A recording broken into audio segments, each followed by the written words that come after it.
Hello friends, आज का ये वीडियो पब्लिक स्पीकिंग स्किल्स पर होने वाला है और इसके लिए मैं आप सबको एक बुक सजेस्ट करूंगा जिसका नाम है success and you, written by mister Ravi Sharma, that is me myself. Friends, दोस्तों, पब्लिक स्पीकिंग की बात करें तो ये कोई इनबॉर्न या यूँ कहें कि जन्मजात गुण नहीं है। आप जानकर खुश होंगे कि ये एक लगातार कोशिश के जरिए सीखे जाने वाली स्किल है। जैसे घंटों पानी में रहकर माइकल फेल्प्स विश्व के सबसे तेज स्विमर बन गए, कई घंटों के जबरदस्त और लगातार प्रयास से उसेन बोल्ट सबसे तेज दौड़ने वाले धावक बन गए। ठीक बिल्कुल उसी तरह कई घंटों के प्रयास, that is practice practice and practice से आप एक अच्छे और प्रभावकारी स्पीकर बन सकते हैं। फ्रेंड्स, लगभग 75 से 85% से अधिक लोग सिर्फ पब्लिक स्पीकिंग के नाम से ही नर्वस हो जाते हैं। यह परसेंटेज इससे भी ज़्यादा हो सकता है। आपने ग्लोसोफोबिया के बारे में बहुत सुन रखा होगा। लोगों के बीच बोलने के डर को ही ग्लोसोफोबिया बोला जाता है। फ्रेंड्स, जॉर्ज वाशिंगटन से नेल्सन मंडेला तक कई नामचीन हस्तियों ने पब्लिकली एक्सेप्ट किया कि पब्लिक के बीच बोलते वक्त उनके दिलो दिमाग में भी ग्लोसोफोबिया रहा। क्या आप जानते हैं कि कई लोगों के लिए ग्लोसोफोबिया फियर ऑफ डेथ से भी बड़ा डर बना हुआ है, यानी कि वे लोग पब्लिक के बीच बोलने से बेहतर मर जाना पसंद करते हैं। अब आप समझ सकते हैं कि ये कितना बड़ा डर है और इस पर हमें जबरदस्त काम करने की जरूरत है। जैसे रेलवे लाइन के पास चल रहे पशुओं को कई बार आप ध्यान से देखें तो आप देखेंगे कि उनके सामने से तेज रफ्तार ट्रेन निकल जाती है और उनके कानों पर जैसे जू तक नहीं रहती, जबकि कुछ ही मीटर दूर बंधे हुए पशु ट्रेन की थर्राने की आवाज सुनकर डर से उछल कूद करना शुरू कर देते हैं। चलिए जानते हैं कि कौन कौन सी पब्लिक स्पीकिंग स्किल्स हैं। अगर आप सीख रहे हैं तो आपकी लाइफ काफ़ी हद तक आसान और सक्सेसफुल बन सकती है। ध्यान रहे, अगर आपका अपने ब्रेन से अनइंटरप्टेड सामंजस्य बना रहे तो आपकी पब्लिक में डिलीवरी शानदार होना तय है, बशर्ते कि आपको तैयारी और कंटेंट पर शानदार ढंग से काम करना पड़ेगा। इसके साथ साथ मैं आप सबसे रिक्वेस्ट करूंगा कि आप मेरे चैनल को सब्सक्राइब करें, बेल को दबाएं और नोटिफिकेशन पाएं मेरे वीडियोस की। चलिए let's start. So friends, skill number 1, eye to eye relationship build करना। Build eye to eye relationship. चाहे हम ह्यूमन बॉडी की बात करें या किसी भी लाइवली फिजिकल अपीयरेंस की बात करें, हम उस व्यक्ति को तभी समझ पाते हैं जब हम उसे ऑब्जर्व कर पाते हैं, और ऐसा पॉसिबल हो पाता है सिर्फ एक टूल की बदौलत, और वो टूल है आंखों द्वारा सामने वाले को ऑब्जर्व कर पाना। आपकी आंखें किसी भी इंसान के मनोभावों का सही रिफ्लेक्शन होती हैं। आप जैसा सोचते हैं आपकी आंखों में भी वैसे भाव उतर आते हैं। क्या आपने कभी देखा है कि गुस्से में इंसान की आंखें कितनी उग्र उठती हैं और दूसरी ओर प्रेम में आंखों में प्यार भाव रिफ्लेक्ट होता है। आई टू आई रिलेशनशिप बिल्ड करके आप दूसरे व्यक्ति में कॉन्फिडेंस का भाव भी पैदा कर सकते हैं।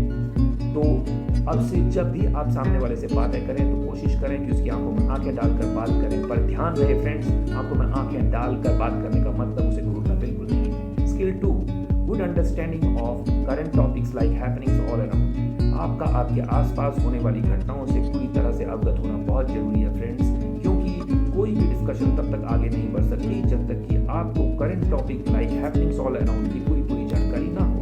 जनरली देखा गया है कि लोग पब्लिक गैदरिंग में अपने आसपास होने वाली घटनाओं की अधिकतर ही जिक्र किया करते हैं। फिर वो पॉलिटिकल टॉक्स हो सकती हैं, रिलीजन से जुड़ी बातें हो सकती हैं, एजुकेशन या फैमिली या अपने आसपास से जुड़ी बातें हो सकती हैं। सो अगर आपके पास बात करने के लिए सही कंटेंट हो तो आप लोगों के बीच पॉपुलर हो जाते हैं। ज़्यादा इन्फॉर्मेशन का होना दिखाता है कि आप ज़्यादा सचेत हैं। जिन लोगों के पास कंटेंट की कमी होती है वो बातचीत को आगे नहीं बढ़ा पाते। बातचीत बढ़ाने के लिए आपके शब्दों में व्हाई, हाउ, किस तरह जैसे डिटेल्ड आंसर क्वेश्चंस पूछें, जिससे आपकी बात जो है वो आराम से आगे बढ़ सके फ्रेंड्स। सो अब हम नेक्स्ट स्किल के ऊपर आते हैं और ये स्किल है स्किल नंबर 3, और ये स्किल का नाम है, जो बहुत ही इंपॉर्टेंट स्किल है फ्रेंड्स, और ये स्किल आपको चैंपियन बना सकती है।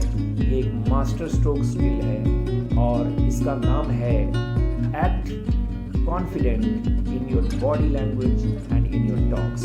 याद रखें, कॉन्फिडेंस तभी आएगा जब आप पूरी तरह से तैयार होंगे दोस्तों। एग्ज़ाम देने वाला वो बच्चा कॉन्फिडेंट होता है जिसने 100% तैयारी करके रखी है, बजाय उस बच्चे के जिसकी तैयारी आधी अधूरी है।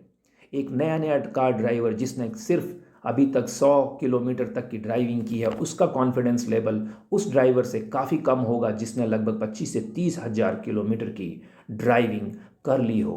आप समझ सकते हैं कि उसका कॉन्फिडेंस लेवल ज़्यादा होने का कारण उसका ज़्यादा से ज़्यादा इस फील्ड में काम करना है। स्किल नंबर 4 की बात करते हैं friends. Build good relationship through your gentle and influential behaviour. आपने ऑरा को डेवलप करने पर काम करें फ्रेंड्स। खुद को भी हमेशा रॉयल ट्रीटमेंट दें।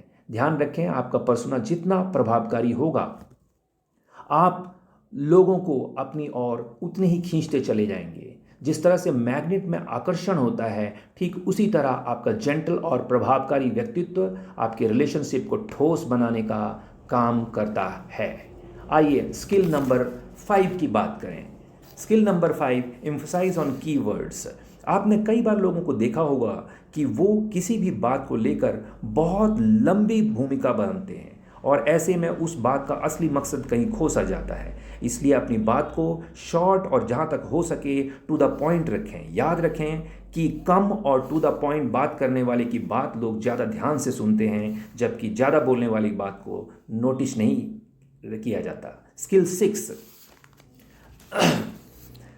Never miss chance to speak whenever possible in public. किताबें पढ़कर आपको पानी में तैरने की सारी ट्रेनिंग तो मिल जाएगी, पर स्विमिंग सीखने के लिए आपको पानी में उतरना ही होगा फ्रेंड्स। इसका कोई भी विकल्प नहीं है। इसी तरह पब्लिक स्पीकिंग को मास्टर करने के लिए आपको पब्लिक को ज़्यादा से ज़्यादा फेस करना ही होगा। आप जितना लोगों के बीच बोलने की प्रैक्टिस करेंगे, यकीन माने आप उतना ही बेहतर होते जाएंगे। यकीनन आपकी दूसरी स्पीच आपकी पहली स्पीच से कहीं बेहतर होगी। बस ये ध्यान रखें कि जिस सब्जेक्ट का आपको नॉलेज हो, जानकारी हो, उसी को बोलने में आपकी स्पीच खास होगी। बस ये ध्यान रहे कि आपके पास अपने सब्जेक्ट की पूरी तरह समझ होने चाहिए और सुनने वाले को भी कुछ नया जानने को मिलना चाहिए।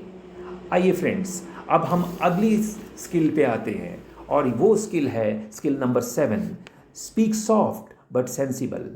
मीनिंगफुल बात अगर सॉफ्टली कही जाए तो वो ज़्यादा एक्सेप्टेबल हो जाती है। याद रखें, फोर्सफुल एक्सेप्टेंस ज़्यादा देर तक नहीं टिकता।